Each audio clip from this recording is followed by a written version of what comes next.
Shalom, shalom bien-aimés, que le Seigneur vous bénisse ce matin. Nous voici encore comme des champions, comme des guerriers, jetés dans un monde où le trouble est constant et nous sommes appelés à lutter, à combattre.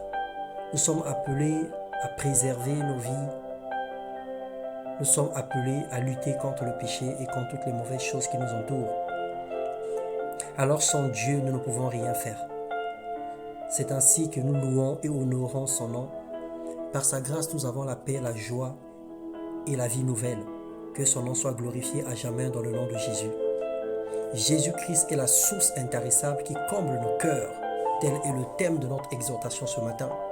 Dans Jean 4, les versets 13 et 14, il est écrit « Quiconque boit de cette eau aura encore soif. Mais celui qui boira de l'eau que je lui donnerai n'aura jamais soif. Et l'eau que je lui donnerai deviendra en lui une source d'eau qui jaillira jusque dans la vie éternelle. » L'eau est essentielle pour la vie de tous les hommes. Celle que l'homme consomme pour avoir une parfaite santé doit être pure, dépourvue de toute impureté et microbes. Elle provient toujours d'une source qui après alimente une rivière et puis des réservoirs, des vases, des bidons, des pompes juste dans nos maisons. Jésus est la source de vie et nous sommes les vases que l'Éternel a conçus selon sa volonté. Christ est cette eau de vie destinée à purifier nos cœurs et nous donner la parfaite santé spirituelle. Dans l'Épître du chapitre 36, le verset 10, il est écrit « Car auprès de toi est la source de la vie. Par ta lumière, nous voyons la lumière. Le Seigneur déverse dans nos cœurs sa parole qui est l'eau de vie. Il nous abeuvre afin que nous abeuvrons ceux qui sont dans le besoin. Sa parole traite nos cœurs contre toute impureté, débauche, les expériences négatives et les blessures d'un passé douloureux.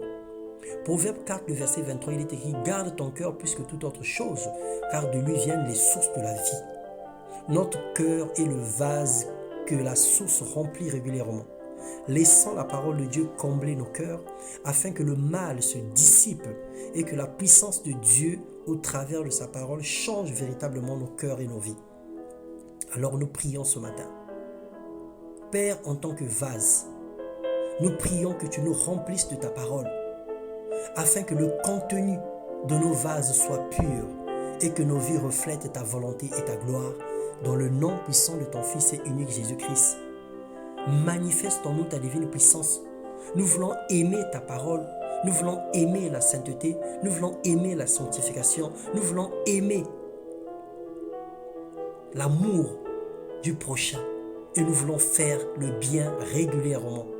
Alors Seigneur, toi seul peux nous communiquer ces capacités. Toi seul peux nous aider à vivre comme toi tu le désires. Que ton nom soit béni à jamais dans le nom puissant de Jésus. Que le Seigneur vous donne une excellente et glorieuse journée dans sa présence au nom de Jésus. Amen.